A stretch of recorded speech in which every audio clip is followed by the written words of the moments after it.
మన VVIT university, absolute discipline, absolute education.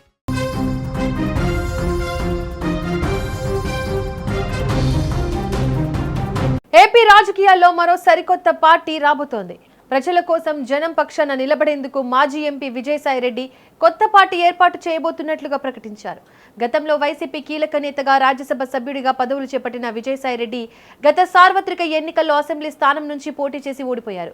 అటుపై కూటమి పార్టీలతో పాటు వైసీపీపై కూడా సున్నితమైన విమర్శలు చేసి పార్టీని వీడారు. తాజాగా ఆయన తిరుమల శ్రీవారిని దర్శించుకున్న తర్వాత రాజకీయ పార్టీ పెట్టబోతున్నట్లుగా, దానికి సంబంధించిన పూర్తి విధి విధానాల గురించి ఈ నెలలోనే విజయవాడలో విస్తృత స్థాయి మీడియా సమావేశం నిర్వహించి తెలియజేస్తానన్నారు. విజయసాయిరెడ్డి కొత్త పార్టీ పెడతారనే వార్త కొత్తది కాకపోయినా అందుకు ఈ నెలలోనే ముహూర్తం ఫిక్స్ చేయడంతో రాజకీయ వర్గాల్లో హాట్ టాపిక్ గా మారింది. ఇక విజయసాయిరెడ్డి అంటే కేవలం ఒక నాయకుడు మాత్రమే కాదు, వైఎస్ కుటుంబానికి దశాబ్దాలుగా నమ్మిన బంటు, ఆడిటర్, పార్టీ నిర్మాణంలో కీలక పాత్ర పోషించిన వ్యూహకర్త. వైసీపీ అధికారంలో ఉన్నప్పుడు కేంద్ర పెద్దలతో సంబంధాలు నడపడంలో, ఢిల్లీ స్థాయిలో పార్టీ గొంతు వినిపించడంలో ఆయన కీలక పాత్ర పోషించారు. అయితే 2024 ఎన్నికల్లో నెల్లూరు ఎంపీ స్థానం నుంచి ఓటమి పాలైన తర్వాత పరిస్థితులు పూర్తిగా తారుమారయ్యాయి. పార్టీలో పరిణామాలు, అంతర్గత విభేదాలు, కోటరి రాజకీయాలపై తీవ్ర అసంతృప్తితో ఉన్న విజయసాయిరెడ్డి అనూహ్యంగా తన రాజ్యసభ సభ్యత్వానికి రాజీనామా చేసి క్రియాశీల రాజకీయాల నుంచి తప్పుకుంటున్నట్లు ప్రకటించారు. ఇకపై వ్యవసాయం చేసుకుంటాను అంటూ రాజకీయాలకు గుడ్ బై చెప్పారు. కానీ ఆ నిశ్శబ్దం వెనుక ఏదో తుఫాను దాగుందన్నది తాజా పరిణామాలతో స్పష్టమైంది. రాజకీయాలకు దూరంగా ఉన్న సమయంలో కూడా సాయిరెడ్డి పేరు వార్తల్లో నిలుస్తూనే ఉంది. అటు లిక్కర్ కేసులో సిట్ విచారణలు, కేంద్ర దర్యాప్తు సంస్థల సోదాలు, సీఎం చంద్రబాబును టార్గెట్ చేసిన వ్యాఖ్యలు ఆయనను లైమ్ లైట్ లో ఉంచాయి. ఇటీవల ఆయన మళ్లీ వైసీపీలోకి వెళ్తున్నారని, జగన్తో సయోధ్య కుదిరిందని పెద్ద ఎత్తున ప్రచారం జరిగింది. కానీ వాటన్నిటికీ ఫుల్ స్టాప్ పెడుతూ నాది స్వతంత్ర భావజాలం, ఎవరి ఒత్తిళ్లకు తలొగ్గను, ప్రజల గొంతుకగా నిలిచేందుకు కొత్త పార్టీ పెడుతున్నా అని తేల్చి చెప్పారు. అయితే కొత్త రాజకీయ ప్రయాణాన్ని ప్రారంభించే ముందు శ్రీవారిని దర్శించుకుని ఆశీస్సులు తీసుకున్నారు విజయసాయిరెడ్డి.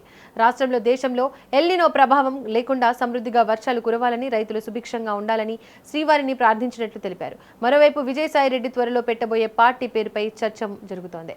విజయసాయిరెడ్డి కొత్త పార్టీ పేరు భారత్ జన వికాస్ అంటూ సోషల్ మీడియాలో ప్రచారం జరుగుతోంది. తాజాగా విజయసాయిరెడ్డి కొత్త పార్టీని ఏర్పాటు చేస్తానని స్పష్టమైన ప్రకటన చేసినప్పటికీ ఆ పార్టీకి ఏం పేరు పెట్టబోతున్నారనే విషయంపై క్లారిటీ ఇవ్వలేదు.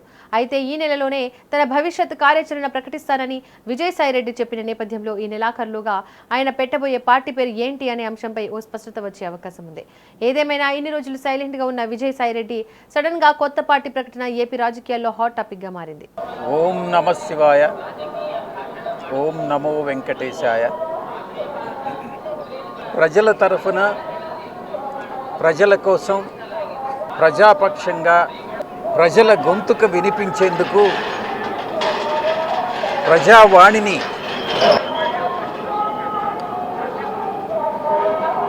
అటు పార్లమెంటుకు కానీ అసెంబ్లీలకు కానీ తీసుకెళ్లేటటువంటి ఒక మంచి సదుద్దేశంతో ప్రజల తరఫున అటు లాయర్గా కానీ, ప్రతినిధిగా కానీ, ఒక రాజకీయ పార్టీని స్థాపించి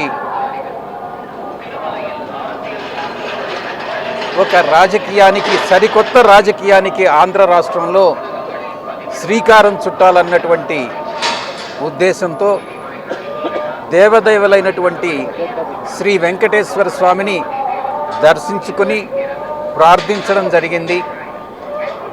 అదేవిధంగా రాష్ట్రంలో కానీ, దేశంలో కానీ వర్షాభావం లేకుండా, ఎల్నినో ప్రభావం లేకుండా రైతులందరూ కూడా సుభిక్షంగా ఉండాలనని,